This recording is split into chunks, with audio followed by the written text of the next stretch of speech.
میں جب گھر میں داخل ہوا تو میری تینوں بیویاں لاؤنج میں موجود تھیں اور جو کام کر رہی تھیں۔ ایک دم سے میرا جسم زلزلوں کی زد میں آ گیا، کیونکہ مجھ جیسا شریف اور غیرت مند انسان ان کو ایسی حالت میں دیکھ کر اپنے ہی قدموں پر کھڑا رہنا مشکل ہو گیا تھا۔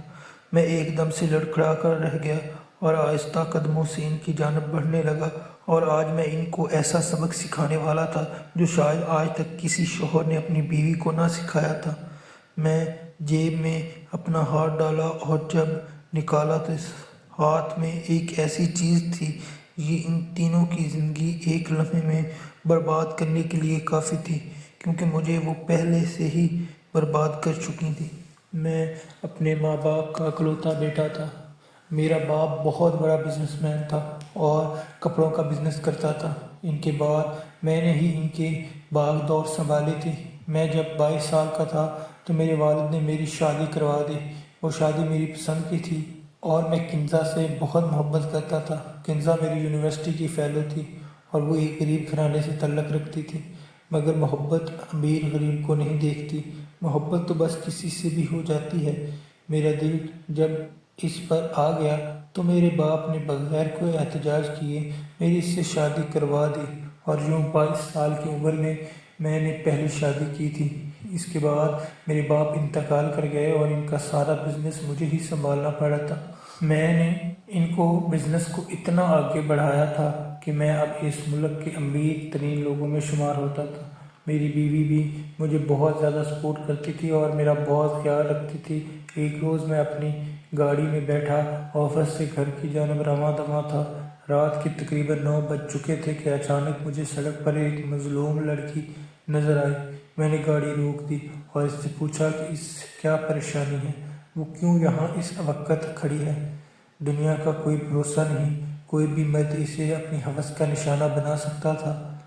تو وہ مظلومیت سے میری طرف دیکھنے لگی اور کہنے لگی کہ خدا کے لیے مجھے پناہ دے دو، میرے ظالم چچا اور چچی نے مجھے گھر سے نکال دیا ہے، اس لیے میں در بدر کی ٹھوکریں کھا رہی ہوں اور مجھے سمجھ نہیں آ رہی کہ رات کی اس پہر میں کہاں جاؤں۔ میں ایک بہت ہی بے بس مجبور لڑکی ہوں۔ آپ کہیں تو میں آپ کے گھر میں ملازمہ کے طور پر بھی کام کر سکتی ہوں۔ وہ بہت ہی معصوم اور پیاری لڑکی تھی۔ اس کی عمر بمشکل 20 سے 22 سال تھی اور میں 30 سال کا ہو چکا تھا۔ مجھے اس پر بے انتہا ترس آیا تھا اور میں نے اسے سہارا دینے کی ٹھان لی تھی۔ میں اسے گھر میں لے کر داخل ہوا تو میری بڑی بیوی مجھے دیکھ کر مسکرائی اور ساتھ میں کھڑی اس بے بس سی لڑکی کو دیکھ کر مشکوک سی نظروں سے مجھے دیکھنے لگی۔ میں نے وضاحت کی کہ یہ ایک بے بس مجبور لڑکی ہے، اس لیے میں اسے اپنے گھر میں رکھنا چاہتا ہوں۔ اگر تمہیں کوئی اعتراض نہ ہو تو یہ تمہارے چھوٹے موٹے کام کر دیا کرے گی اور تمہارا ہر طرح سے خیال رکھے گی، تمہاری خدمت گار بن کر رہے گی، اور اسے ایک چھت بھی مل جائے گی اور تمہیں بھی اپنے لیے سہولت مل جائے گی۔ وہ تب تو خاموش ہو گئی، لیکن جب کمرے میں داخل ہوا تو مجھ سے بولی کہ پتہ نہیں یہ لڑکی کوئی دھوکے اور فریب کار نہ ہو، ہماری دولت ہی نہ ہتھیالے۔ میں نے کہا ایسی کوئی بات نہیں، فریب کاروں کے چہروں سے میں اچھی طرح واقف ہوں، کیونکہ میں اتنا گھاتک ہو چکا ہوں اپنے کاروبار میں کہ مجھے کھوٹے اور کھڑے کی پہچان ہے۔ میری بیوی خاموش ہو گئی، جیسے اس نے نیم رضامندی کا اظہار کر دیا تھا۔ میں بھی اپنے کام میں مگن ہو گیا۔ وہ لڑکی جس کا نام رامین تھا وہ میرے گھر میں رہنے لگی۔ وہ میری بیوی کا بھی بہت اچھے سے خیال رکھتی تھی اور ہمارے سارے کام کر دیا کرتی تھی۔ میں جب بھی آفس سے آتا تو مجھے چائے بنا کر پکڑاتی تھی اور میں مسکرا کر اس کا شکریہ ادا کرتا تھا۔ میری شادی کو تقریباً 7 سال ہو چکے تھے اور مجھے اپنی بیوی سے کوئی شکوہ بھی نہیں تھا، مگر ایک مرد کی ذات تتلیوں جیسی ہوتی ہے، وہ کسی ایک عورت سے سیراب نہیں ہوتا۔ اور ویسے بھی میرے پاس تو دولت کے انبار تھے، میرے پاس اتنا پیسہ تھا کہ میں ایک سے زیادہ شادیاں افورڈ کر سکتا تھا۔ اس چونکا دینے والے خیال نے مجھے بے چین کر دیا اور میں دن رات بے چینی سے کروٹیں بدلتا رہتا۔ سمجھ نہیں آ رہا تھا کہ میں کیا کروں، مگر پھر میں ایک فیصلے پر پہنچا، اور جب میں نے اپنی پہلی بیوی سے اس بارے میں بات کی کہ میں دوسری شادی کرنا چاہتا ہوں تو مجھے حیرت کا ایک جھٹکا لگا، کیونکہ اس نے بلا چوں چرا مجھے اجازت دے دی تھی، اور میں ایک دم سے گنگ سا اسے دیکھتا رہا، کیونکہ مجھے لگتا تھا کہ وہ مجھ سے اتنی محبت کرتی ہے کہ مجھے کسی کے ساتھ بانٹنا پسند نہیں کرے گی۔ مگر مجھے کمال حیرت ہوئی کہ وہ کتنی بڑی اعلیٰ ظرف لڑکی ہے، مگر تب میں بے خبر تھا کہ اس کے اقرار کے پیچھے آخر کیا وجہ ہے، کیونکہ میں بہت ہی معصوم اور شریف انسان تھا اور اپنی زندگی شرافت میں ہی گزارنا چاہتا تھا۔ یہ نہیں چاہتا تھا کہ میری بیویوں کو کبھی زمانے کی ہوا بھی لگے۔ اب میں 2 بیویوں کے ساتھ گھر میں رہتا تھا اور وہ دونوں آپس میں بالکل بہنوں جیسی ہو گئی تھیں۔ اکثر وہ آپس میں خوش گپیوں میں مصروف ہوتی تھیں اور میں ان کو دیکھ کر مسکرا دیتا تھا۔ میرے دل میں جیسے سکون بھر گیا تھا اور میں پہلے سے زیادہ خوش نظر آنے لگا تھا، کیونکہ میرے پاس اب ایک نہیں بلکہ 2 بیویاں تھیں جو میرا ہر طرح سے خیال رکھتی تھیں۔ مگر میں نے انصاف کے تقاضوں کو پورا کیا تھا۔ میں نے کبھی بھی کسی ایک کے ساتھ بھی زیادتی نہیں کی تھی، بلکہ سب کو دونوں کو برابر ٹائم دیتا تھا، اور وہ بھی میرے اس عمل سے بہت زیادہ خوش اور مطمئن تھیں۔ وہ دکھنے میں اتنی زیادہ شریف تھیں کہ مجھے کبھی شک بھی نہیں ہوا کہ وہ کوئی اتنا غلط کام بھی کر سکتی ہیں۔ رونگٹے تو تب کھڑے ہوئے جب ایک دن میری دوسری شادی کو تقریباً 5 سال ہو گئے تھے، مگر اولاد مجھے ان دونوں میں سے نہیں ہوئی تھی۔ میرے پاس اتنی زیادہ دولت تھی کہ سنبھالنے نہیں سنبھلتی تھی۔ ان دونوں کی طرف سے مجھے بظاہر کوئی شکوہ نہیں تھا، کیونکہ وہ دونوں میرا ہر لحاظ سے بھرپور خیال رکھتی تھیں۔ وہ دونوں ہی غریب گھرانے سے تعلق رکھتی تھیں، اور شاید غریب گھرانے کی لڑکیاں زیادہ احساس کرتی ہیں اور اپنے شوہروں کا بہت زیادہ خیال رکھتی ہیں۔ مگر میری یہ غلط فہمی بہت جلد دور ہونے والی تھی، کیونکہ جن بیویوں کو میں شریف سمجھتا تھا، انہوں نے تو میری عزت کو نیلام کر کے رکھ دیا تھا، اور مجھے پہلی بار عورت کی فریب کاری پر یقین آنے لگا کہ عورت بظاہر جو اتنی حسین دکھتی ہے، وہ اندر سے کتنی زیادہ فریب کار ہوتی ہے کہ اپنے ہی شوہر کو اپنے ہی گھر کی چھت کے نیچے دھوکہ دیتی ہے۔ 40 سال کی عمر میں نے تیسری شادی بھی کر لی، کیونکہ میرے پاس اتنی زیادہ دولت تھی کہ میں چاہتا تو کئی شادیاں کر سکتا تھا اور افورڈ بھی کر سکتا تھا۔ میں ہر بیوی کو اپنا ایک الگ مقام اور اس کے حقوق پورے ادا کرتا تھا، اور وہ تینوں بیویاں پہلے سے بڑھ کر خوش دکھتی تھیں۔ تیسری بیوی بھی میری ایک غریب لڑکی تھی، کیونکہ مجھے لگتا تھا کہ غریب لڑکیاں بہت احساس مند ہوتی ہیں، اور وہ ایک غریب کو سہارا دے کر نیکی بھی کرنا چاہتا تھا۔ ہمیشہ حلال کا کھایا تھا۔ اتنا زیادہ پیسہ روپیہ آنے کے باوجود بھی میں نے کبھی حرام کا لقمہ نہ لیا تھا، نہ خود کھایا تھا، کیونکہ میں اللہ تعالیٰ سے بہت ڈرتا تھا، اور میں 5 وقت کا نمازی بھی تھا، اور ہر وقت اس کا شکر ادا کرتا تھا کہ اس نے مجھے کتنی زیادہ شریف النفس بیویاں دیں، جو میرے سکون کی وجہ ہیں، ہر میری تسکین کے ذریعہ ہے، اور میرے گھر کو جنت بنا چکی ہیں۔ میں اکثر ہی اپنے دوستوں سے سنتا تھا کہ 2-3 بیویاں رکھنے والے مرد کتنے زیادہ ذلیل ہو جاتے ہیں، وہ بالکل ہی سینڈوچ کی طرح پس جاتے ہیں ان بیویوں کی فرمائشیں پوری کرتے کرتے۔ لیکن یار، تم تو بہت ہی زیادہ خوش قسمت ہو، اگر تمہارے پاس کون سا الادین کا چراغ ہے جس سے تم نے ان کو ران کر رکھا ہے؟ ہمیں بھی تو کوئی ٹپس دو تاکہ ہم بھی دوسری شادی کرنے کے بارے میں سوچیں۔ میں ہنس کر ان کی بات کا جواب دیتا اور کہتا کہ یہ خوش قسمتی ہر ایک کے نصیب میں نہیں ہوتی، مگر میں یہ بات بھول گیا تھا کہ میں جسے اپنی خواہش قسمتی سمجھتا تھا، وہ تو میری زندگی کی بہت بڑی بدقسمتی میں بدلنے والی تھی، کیونکہ جو بھی یہ بظاہر شریف اور آپس میں اتنی گھل مل کر رہتی تھیں، وہ تو میری پیٹھ کے پیچھے ایک اتنا بڑا گناہ کر رہی تھیں کہ میں جب اس چیز سے باخبر ہوا تو اپنا ہی وجود مجھے شرم سے زمین میں دھنسا ہوا محسوس ہونے لگا تھا۔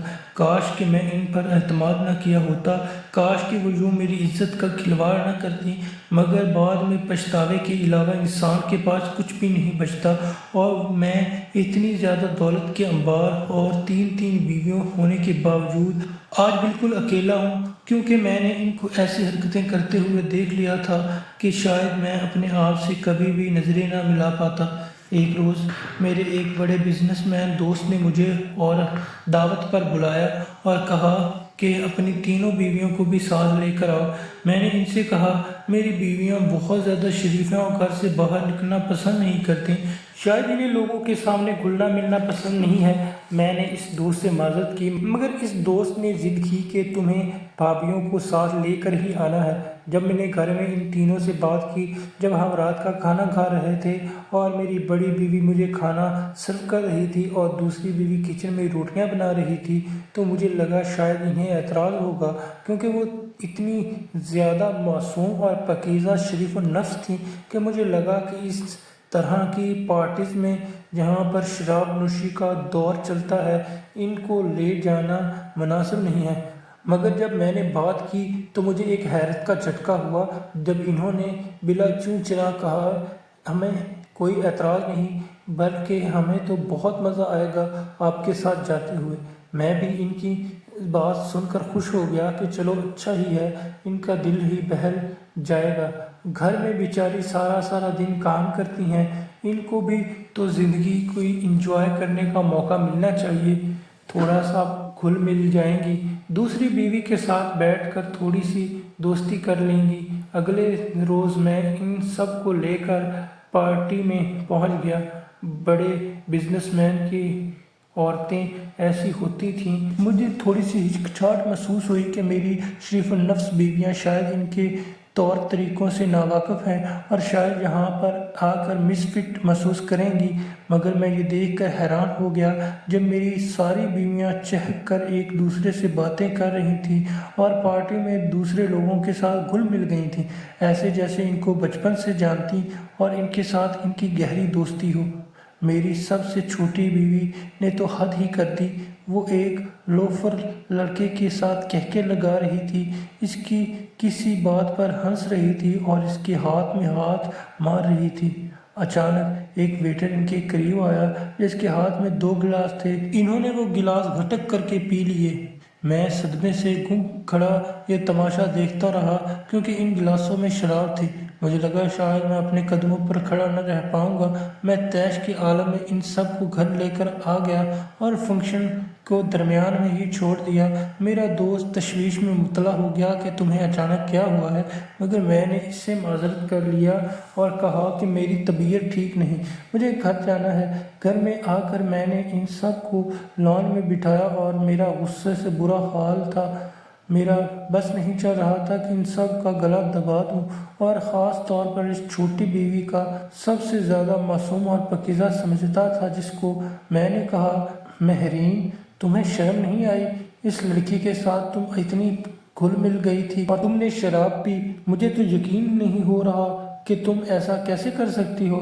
وہ کمال معصومیت سے سر جھکائے بیٹھی تھی، کہنے لگی کہ مجھے نہیں پتا تھا کہ وہ شراب ہے، ورنہ میں کبھی بھی نہیں پیتی۔ میں نے کہا، میں نے گھر سے نکلتے وقت تم لوگوں کو تنبیہ کی تھی کہ ان کے مشروب مت پینا کیونکہ وہ شراب ہوتی ہے، کوئی جوس وغیرہ نہیں ہوتا۔ اس نے کہا کہ یہ معاف کر دیں اکمل، میں اس گستاخی پر آپ کے آگے ہاتھ جوڑ کر معافی مانگتی ہوں۔ وہ اچانک میرے قدموں میں گر گئی اور معافی مانگنے لگی اور زاروں قطار رونے لگی۔ میں اس کے اچانک اس ریئیکشن پر حواس باختہ ہو گیا کیونکہ میں ایسا وقت نہیں تھا جو اپنی بیویوں کو اپنے جوتوں پر رکھتا۔ میرے چہرے پر ایک دم سے ہمدردی آ گئی، میں نے اسے کندھوں سے پکڑ کر اٹھایا اور کہا کہ اچھا ٹھیک ہے، مان لیتا ہوں کہ تم نے وہ جوس سمجھ کر پیا تھا، مگر کیا ضرورت تھی اس اجنبی سے ہنس ہنس کر باتیں کرنے کی؟ تو میری بیوی بولی کہ وہ سمجھتے کہ میں کوئی دقیانوسی سا مرد ہوں اور روایتی قسم کا مرد ہوں جو عورتوں کو 7 پردوں میں رکھتا ہے، انہیں ان کی آزادی سے جینے نہیں دیتا تھا، مگر میں جس ماحول میں رہتا تھا میں نے اپنی حدود کا خیال رکھا ہوا تھا، میں خود کبھی شراب کے قریب بھی نہ بھٹکا تھا اور میں بیویاں معصوم تھیں، اس لیے میں نہیں چاہتا تھا کہ ان کو برے زمانے کی ہوا تک لگے۔ میں اتنا امیر ہو کر بھی اپنی روایات کے ساتھ جڑا تھا، میرے نزدیک میرا اقدار اور روایات معنی رکھتے تھے۔ اس نے مجھ سے معذرت کر لی اور کہا کہ وہ لڑکا خود ہی اس کے قریب آیا تھا اور میں تو اسے اپنا بھائی سمجھ کر اسے باتیں کر رہی تھی۔ میں اس کی کمال اداکاری اور معصومیت پر دل و جان سے فدا ہو گیا اور کہا کہ اچھا آئندہ خیال رکھنا، کیونکہ اس دنیا میں کوئی بھی آپ کا بھائی نہیں ہوتا سوائے سگے بھائی کے۔ اس نے کہا آپ کو آئندہ کوئی پریشانی نہیں ہوگی، میں وعدہ کرتی ہوں۔ میں نے اس قصے کو یہی ختم کیا اور زندگی بھر سے اپنی ڈگر پر چلنے لگا۔ اب گھر میں زیادہ سکون تھا اور میری بیویاں پہلے سے بڑھ کر میرا خیال رکھتی تھیں، ہر وقت میرے آگے پیچھے پھرتی رہتی، اور میں ایک دم سے ایسا ندامت میں پھر گیا کہ کیا ضرورت ہے مجھے اس دن ان کے ساتھ غصہ کرنے کی، وہ اتنی معصوم ہیں، انہیں کیا پتا کہ زمانہ کتنا خراب ہے۔ مگر میں یہ بات بھول گیا تھا کہ عورت بہت زیادہ چال باز ہوتی ہے، جب وہ کسی سے بدلہ لینے پر آتی ہے تو اپنی ہر حد بھول جاتی ہے، چاہے اس کے سامنے اس کا شوہر ہی کیوں نہ ہو۔ اور اس دن میں گھر میں داخل ہوا تو وہ تینوں میرا قتل کرنے کا پلان بنا چکی تھیں اور میں سکتے میں آ گیا تھا۔ ایک روز میں آفس میں کام کر رہا تھا، میری طبیعت کافی ناساز تھی، بار بار چکر آ رہے تھے اور اکتاہٹ محسوس ہو رہی تھی۔ میری سیکرٹری میرے آفس میں آئی اور کہا کہ کمال صاحب کیا بات ہے، آپ کی طبیعت تو ٹھیک ہے؟ میں نے کہا بس تھوڑی سی طبیعت ناساز ہے، دل نہیں کر رہا کچھ کام کرنے کو۔ میری سیکرٹری نے فوراً ہی میرے آگے سے فائلز اٹھا لی اور کہا آپ کو آرام کرنے کی ضرورت ہے، آپ فوراً گھر چلے جائیں، میں سارا کام سنبھال لوں گی، آپ بے فکر ہو کر گھر جائیں۔ میری سیکرٹری میرا بہت خیال رکھتی تھی اور کافی دھیان سے میرے سارے کام کرتی تھی۔ میں اس سے کافی خوش تھا اور مطمئن بھی تھا، اس لیے میں نے اپنا بریف کیس اٹھایا اور گھر کی جانب گاڑی بھگا دی، مگر میں نہیں جانتا تھا کہ میری طبیعت گھر میں کیا مزید بگڑ جائے گی۔ یہ طبیعت اب کبھی بھی نہیں سنبھلے گی، کیونکہ گھر میں جو کچھ ہو رہا تھا اس سے میں کئی دنوں سے ناواقف تھا۔ میری معصوم اور بے ضرر بیویاں میرے لیے کیا پلان تیار کر چکی تھیں، اور وہ پلان میری زندگی کے خاتمے کا پلان تھا۔ مجھے لگا شاید میں اپنے قدموں پر کھڑا نہیں رہ سکوں گا۔ میں جیسے ہی لاؤنج میں داخل ہوا تو سامنے کا منظر دیکھ کر مجھے اپنی آنکھوں پر یقین نہ آیا۔ مجھے لگا شاید میں غلط جگہ آ گیا ہوں، کیونکہ یہ جگہ میرا گھر نہیں بلکہ ایک کلب لگ رہی تھی جس میں مدھم روشنی کے ساتھ میوزک چل رہا تھا، اور میری تینوں شریف بیویاں نیم برہنہ لباس میں اپنے اپنے عاشقوں کے ساتھ پارٹی کر رہی تھی اور ان کی باہوں میں باہیں ڈال کر ناچ رہی تھی۔ ساتھ شراب کا دور چل رہا تھا۔ مجھے لگا میں اگلا سانس بھی نہ لے پاؤں گا۔ مجھے اپنا دم گھٹتا محسوس ہوا اور میں دبے قدموں وہاں سے پلٹ گیا تھا۔ میرا دماغ چکرا رہا تھا اور یہ طبیعت کی خرابی کی وجہ سے نہ تھا۔ میں نے سڑک پر گاڑی بھگا دی۔ میرا زندگی پر سے ہر رشتے پر سے اعتبار اٹھ چکا تھا۔ زندگی نے مجھے اعتبار کے معاملے میں منہ کے بل گرایا تھا، اور میں جو سمجھتا تھا کہ میں دنیا کا خوش قسمت ترین انسان ہوں، اور وہ دوست مجھ پر رشک کرتے تھے، اگر وہ جان لیتے تو کہتے کیسا بد نصیب انسان ہے، اپنی ہی محبت سے دھوکہ کھا گیا۔ میں سیدھا وکیل کے پاس گیا اور طلاق کے پیپر بنوائے۔ میں تینوں کو ایک ساتھ طلاق دینا چاہتا تھا۔ مجھ جیسا نمازی اور شریف انسان یہ گوارا نہیں کر سکتا تھا کہ ایک چھت کے نیچے ایک عورت کے ساتھ رہے۔ میں رستے میں مسجد میں رکا، نماز پڑھی، رب کے حضور گڑگڑا کر فریاد کی کہ میری مدد فرما، اور شاید خدا ان کا چہرہ مزید بے نقاب کرنے والا تھا۔ میں جب گھر میں بے جان قدموں سے داخل ہوا تو کانچ بالکل ویسے تھا جیسے روز ہوتا ہے، صاف ستھرا، کوئی ثبوت نہ تھا کہ وہاں کیا ہوا ہے۔ میں اندر داخل ہوا تو میری تینوں بیویاں تشویش سے میرے قریب آئیں۔ ایک نے میرا بریف کیس پکڑا، دوسرے نے میرا کوٹ اتارا، جب تیسری قریب آنے لگی تو میں نے اس کا ہاتھ جھٹک دیا، کہا کہیں آرام کرنا چاہتا ہوں، مجھے ڈسٹرب نہ کرنا۔ میں دبے قدموں کمرے میں چلا گیا، دروازہ زور سے بند کر دیا۔ میں کچھ دیر واقعی آرام کرنا چاہتا تھا، اپنے فیصلے پر غور کرنا چاہتا تھا کہ کہیں جلد بازی میں کچھ غلط نہ کر دوں، مگر رات 12 بجے جیسے ہی میں کمرے سے نکل کر ساتھ والے کمرے میں جانے لگا، ایک بار تو ان سے پوچھوں کہ میری محبت اور عزت میں کیا کمی آ گئی کہ انہوں نے مجھ سے اتنا بڑا دھوکہ دیا۔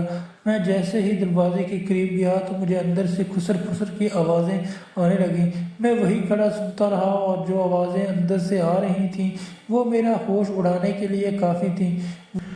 وہ نہ صرف مجھے دھوکہ دے چکی تھیں بلکہ میری جان لینے کا منصوبہ بھی بنا چکی تھیں۔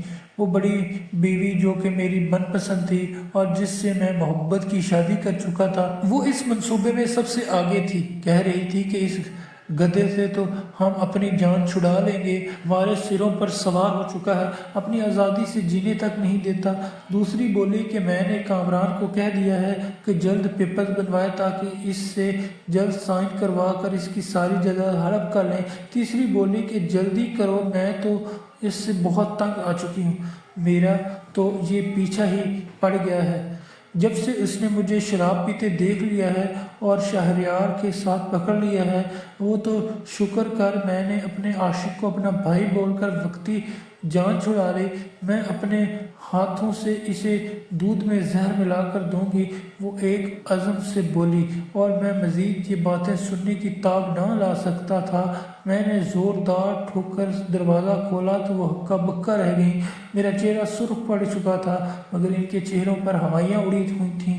میں نے تینوں کے چہرے پر ان کے طلاق نامے پھینکے اور ان کو گھر سے اپنی زندگی سے ہمیشہ کے لیے نکال دیا۔